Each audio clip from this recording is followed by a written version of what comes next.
நம்ம இந்தியாவே ஒரு பக்கம் பத்தி எரிஞ்சுகிட்டு இருக்குதுதான் சொல்லணும். ரீசன் என்னன்னு பார்த்தீங்கன்னா, ராகுல் காந்தி அவர்கள் வந்து எப்ப இந்த எலக்ஷன் கமிஷன் மேல ஒரு அலிகேஷன் வச்சாரோ, என்ன அலிகேஷன் வச்சாரு?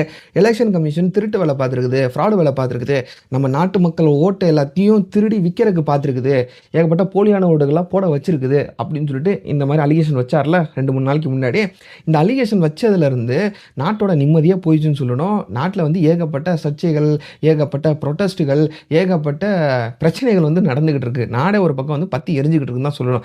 என்னதான் இவ்வளோ பெரிய பிரச்சனை, இவ்வளோ பெரிய இஷ்யூ வந்து ஓடிக்கிட்டு இருந்தாலும், இதில off off the mainstream media channels, இந்தியாவோட மெயின் ஸ்ட்ரீம் மீடியா சேனல்ஸ் வந்து வாய் துறக்காம சைலன்ட்டா இருக்கிறாங்க. இத பத்தி நியூஸோ, மெசேஜோ மக்கள் கிட்ட கன்வே பண்ணாம இருக்கிறாங்க. ஏன்னு சொல்லிட்டு இதுவரைக்கும் எனக்கு புரியல. 2வது விஷயம் என்னன்னு கேட்டீங்கன்னா, இப்ப நம்ம வந்து சோசியல் மீடியா உலகத்துல வாழ்ந்துகிட்டு இருக்கோம். சோசியல் மீடியா ஜெனரேஷன்ல நம்ம இருக்கோம். ஏகப்பட்ட பேரு புது புது இன்ஃப்ளூயன்சர்ஸ், இண்டிவிஜுவல் இன்ஃப்ளூயன்சர்ஸும் வந்துட்டாங்க. யூடியூபரா இருக்கட்டும், இன்ஸ்டாகிராம் இன்ஃப்ளூயன்சரா இருக்கட்டும், இந்த மாரி இன்ஃப்ளூயன்சர் வந்து பொறந்துட்டாங்க. அவங்க வந்து அவங்களுக்கு ஒரு செட் ஆஃப் ஆடியன்ஸ் வந்து வச்சுக்கிட்டு வராங்க. இவங்க எல்லாருமே சைலன்ட்டா இருக்கிறாங்க. என்ன நடந்துகிட்டு இருக்கு? அவங்க ஏன் சைலன்ட்டா இருக்காங்கன்னு சொல்லிட்டு எனக்கு புரியல. அண்ட் பல பேர் ஒரு கன்ஃப்யூஷன்ல இருக்கிறாங்க. என்ன கன்ஃப்யூஷன்ல இருக்காங்கன்னு பார்த்தீங்கன்னா, இது வந்து ராகுல் காந்திக்கும் இந்த எலக்ஷன் கமிஷனுக்கும் நடக்கக்கூடிய ஒரு பிரச்சனை. இது வந்து ராகுல் காந்திக்கும், பிஜேபி கவர்மெண்ட்டுக்கும் இடையில இருக்கக்கூடிய ஒரு பிரச்சனை, நடந்துகிட்டு இருக்கிற பிரச்சனை அப்படின்னு சொல்லிட்டு ஒரு கன்ஃப்யூஷன்ல இருக்கிறாங்க. ஆனா ஆக்சுவலா இது அந்த மாரி கிடையாது. இது வந்து உங்களோட பிரச்சனை, என்னோட பிரச்சனை, நம்ம நாட்டு மக்களோட பிரச்சனை. ஏன்னு கேட்டீங்கன்னா, நம்பளோட ஓட்ட தான் எலக்ஷன் கமிஷன் வந்து திருடி ஏகப்பட்ட ஃப்ராட் வேலைய பார்த்துருக்காங்க. அந்த மாரி ஒரு அலிகேஷன்ஸ் தான் ராகுல் காந்தி அவர்கள் வந்து ப்ரூஃபோட, எவிடன்ஸோட ப்ரூஃப் பண்ணி காட்டியிருக்காரு. அலிகேஷன் வந்து வச்சிருக்காரு. ஸோ நம்ம ஆக்சுவலா கேள்வி கேட்கணும். எலக்ஷன் கமிஷன் அகேன்ஸ்டா கேள்வி கேட்கணும். ஏன் நான் அதை வந்து அழுத்த திருத்தமா சொல்றேன்னு பார்த்தீங்கன்னா, பிகாஸ் இந்த சம்பவம்லாம் நடந்ததுக்கப்புறம், இந்த அலிகேஷன்ஸ் எல்லாம் ராகுல் காந்தி அவர்கள் வச்சதுக்கப்புறம், சுப்ரீம் கோர்ட் வந்து எலக்ஷன் கமிஷனை பார்த்து சில கேள்விகளை கேட்டிருக்குது. அதுக்கு எலக்ஷன் கமிஷனு ஆணவத்தோட பதில குடுத்துருக்காங்க. ஆணவத்தின் உச்சக்கட்டம்னு சொல்லுவோம்ல, அந்த மாரி ஒரு சினோரியோ கிரியேட் பண்ணி ஒரு பதில குடுத்துருக்காங்க. 2வது விஷயம் என்னன்னு கேட்டீங்கன்னா, இதுக்கு அகேன்ஸ்டா இப்ப ராகுல் காந்தி அவர்கள் வந்து கேள்வி எழுப்புறதுக்காக ஒரு புரொடெஸ்ட் வந்து ஃபார்ம் பண்ணியிருக்காரு. ராகுல் காந்தியா இருக்கட்டும், மெயின் பொலிட்டிக்கல் பார்ட்டி லீடர்ஸா இருக்கட்டும், யார் ஓட்ட திருடி இருக்காங்கன்னு சொல்றாங்களோ அவங்க எல்லாருமே இன்னைக்கு வந்து ஒரு புரொடெஸ்ட்ல இறங்கியிருக்காங்க. அதுல ராகுல் காந்தி அவர்களையும், பிரியங்கா காந்தி அவர்களையும் அரெஸ்ட் பண்ணி டிடெயின் பண்ணி வச்சிருக்காங்க. என்ன நடந்துகிட்டு இருக்கு நம்ம நாட்டுலன்னு சொல்லிட்டு எனக்கு புரியல. இது வந்து ஜனநாயக நாடு தானே. நம்ம வந்து ஓட்டு போட்டிருக்கோம். நம்ம வந்து கேள்வி கேட்கக்கூடாதா? கேள்வி கேட்டா அரெஸ்ட் பண்ணிருவாங்களா? என்ன நடந்துகிட்டு இருக்குன்னு எனக்கு இப்போ சுத்தமா புரியல. ஸோ இன்னைக்கு வீடியோல இத பத்தி என்னென்ன நடந்துகிட்டு இருக்கு, என்னென்ன அப்டேட் லேட்டஸ்ட்டான அப்டேட் கிடைச்சிருக்குன்னு சொல்லிட்டு தான் இன்னைக்கு வீடியோல பார்க்க போறோம். வாங்க வீடியோக்குள்ள போலாம்.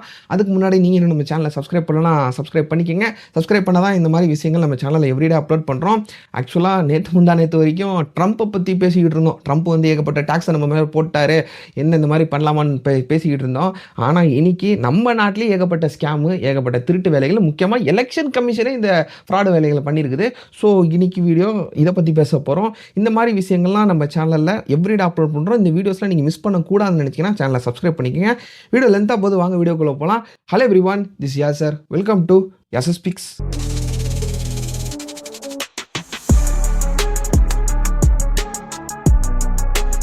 ஆகஸ்ட் 7ஆம் தேதி ராகுல் காந்தி அவர்கள் வந்து ஒரு மிகப்பெரிய அலிகேஷனை எலெக்ஷன் கமிஷன் மேலே வச்சார்.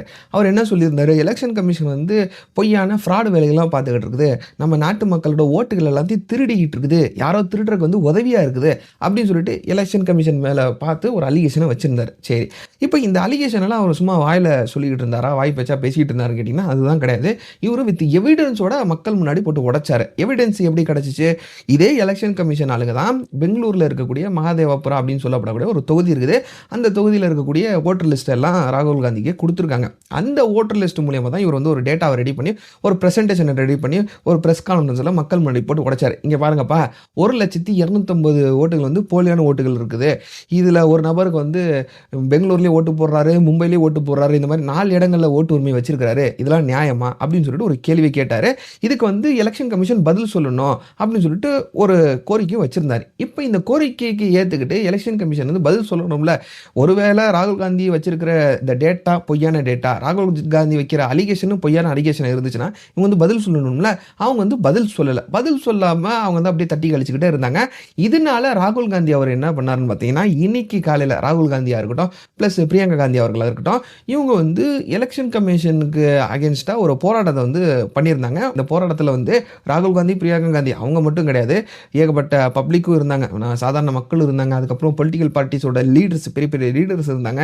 எல்லாருமே சேர்ந்து ஒரு போராட்டத்துல இறங்கியிருந்தாங்க. இந்த போராட்டத்துல இறங்குன உடனே ராகுல் காந்தியும், பிரியங்கா காந்தியும் எலக்ஷன் கமிஷன் ஆளுங்க, பிஜேபி கவர்ன்மெண்ட் என்ன பண்ண ஆரம்பிச்சுட்டாங்க பார்த்தீங்கன்னா, இவங்கள வந்து டிடெயின் பண்ணி அரெஸ்ட் பண்ணி வச்சுட்டாங்க. இது எந்த விதத்துல நியாயம்னு சொல்லிட்டு எனக்கு சுத்தமா புரியல. இது வந்து டெமோக்ராட்டிக் கண்ட்ரியா? இது வந்து ஜனநாயக நாடா? இல்ல இது வேற ஏதாச்சான்னு சொல்லிட்டு எனக்கு சுத்தமா புரியல. ஏன்னா நம்ப ஓட்டு போடுறோம். நம்மளோட உரிமை தான். ஓட்டு உரிமைங்கிறது நம்மளோட உரிமை தான். அண்ட் இந்த ஜனநாயக நாடுனா நம்ம வந்து யாரை நம்மளுக்கு லீடரா இருக்கலாம்னு சொல்லிட்டு நம்மளுக்கு தேர்ந்தெடுக்கிற ஒரு அதிகாரம் நம்மள்ட்ட இருக்குது. அதுதான் ஜனநாயக நாடு. ஆனாலும் ஜனநாயக நாடுன்னு சொல்லிட்டு பேருக்கு வச்சுக்கிட்டு இவங்களே ஓட்டை போட்டுக்கிறாங்க. இவங்களே வந்து இந்த ஓட்டெல்லாம் திருடிக்கிறாங்க. கேள்வி கேட்க போனா இந்த மாதிரி அரெஸ்ட் பண்ணி வைக்கிறாங்க. இதெல்லாம் எந்த விதத்துல நியாயம்? நம்ம நாட்டை வந்து கண்டிப்பா ஒரு ஜனநாயக நாடுன்னு சொல்ல முடியாதுங்க, இந்த மாதிரி நடந்துகிட்டு இருந்துச்சுன்னா. இப்போ இதுக்கு அடுத்து என்ன நடந்திருக்குன்னு பார்த்தீங்கன்னா, எப்போ ராகுல் காந்தி அவர்கள் வந்து இந்த அலிகேஷன் வச்சாரோ, ராவோட ராவா எலெக்ஷன் கமிஷன் வந்து சில டேட்டாஸ் வந்து டெலீட் பண்ணியிருக்காங்க அவங்களோட போர்ட்டல்ல இருந்து. என்ன டேட்டாவை டெலீட் பண்ணியிருக்காங்க பார்த்தீங்கன்னா, இன்னும் கொஞ்ச நாள் பீகாரில் எலெக்ஷன் நடக்க போகுதுல, நம்ம எல்லாத்துக்கும் தெரியும். அந்த எலெக்ஷனுக்கு சம்பந்தப்பட்ட சில முக்கியமான டேட்டாஸ் வந்து ஆன்லைனில் டிஜிட்டலாக இருக்கக்கூடிய டேட்டாவை டெலீட் பண்ணிட்டு ஆஃப்லைன் பிடிஎஃப் காப்பீஸ்லாம் இருக்கும்ல, ஸ்கேன் பண்ணி நம்ம அப்லோட் பண்ணுவோம்ல, அந்த மாதிரி அப்லோட் பண்ணி வச்சிருக்காங்க ராவோட ராவா. இது வந்து ஒரு கேள்விக்குறியா இருக்குது. இந்த மாதிரி ஒரு சர்ச்சை வந்து போயிட்டு இருக்குது, ஒரு கான்ட்ரவர்சி போய்கிட்டு இருக்குது. ராகுல் காந்தி வந்து ஒரு அலிகேஷன் வந்து எலெக்ஷன் கமிஷன் மேல வச்சிருக்காங்க. வச்ச உடனே இந்த மாதிரி இவங்க டேட்டாவை டெலீட் பண்ணா இவங்களை வந்து யாராச்சும் நியாயவாதி, இவங்க பக்கம் நியாயம் இருக்குன்னு யாராச்சும் சொல்லுவாங்களா? இப்போ இதுக்கு அடுத்து ரீசெண்டா என்ன நடந்திருக்குன்னு பார்த்தீங்கன்னா, எஸ்ஐஆர் ஸ்பெஷல் இன்டென்சிவ் ரிவிஷன் அப்படின்னு சொல்லுவாங்க. இது அடிப்படையில் வந்து பீகார்ல 65 லட்சம் ஓட்டுகளை வந்து டெலீட் பண்ணியிருக்காங்க. ஓட்டு உரிமை வந்து பிடுங்கியிருக்காங்க. இதுக்கு காரணம் அவங்க என்ன சொல்லியிருக்காங்கன்னு பார்த்தீங்கன்னா, சில பேர் வந்து இறந்து போயிட்டாங்க, சில பேர் வந்து மைக்ரேட் ஆயிட்டாங்கன்னா அந்த பீகாரை விட்டு வேற ஸ்டேட்டுக்கு வந்து பஞ்சபுலைக்கு போயிட்டாங்க அப்படின்னு சொல்லிட்டு காரணத்தை காட்டி 65 லட்சம் ஓட்டை வந்து டெலீட் பண்ணியிருக்காங்க.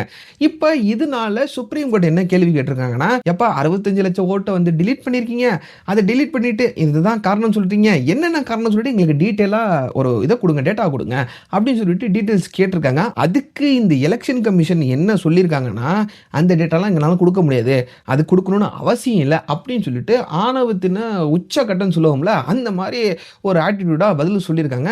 இது எந்த விதத்தில் நியாயம்னு எனக்கு சுத்தமும் புரியல. எலெக்ஷன் கமிஷன் வந்து ஆக்சுவலாக இந்த எந்த ஒரு பொலிட்டிக்கல் பார்ட்டிஸ் கீழேயும் வராது, அண்டர்லையும் வராது. பிஜேபி வந்தாலும் சரி, காங்கிரஸ் வந்தாலும் சரி, அவங்களுக்கு அண்டரில் இந்த எலெக்ஷன் கமிஷன் வராது. அதுவே ஒரு தனியான ஆர்கனைசேஷன். ஆனால் இது வந்து சுப்ரீம் கோர்ட்டுக்கு அடியிலையும் வராதான்னு சொல்லிட்டு தான் எனக்கு ஒரு கேள்விக்குறியாக இருக்குது.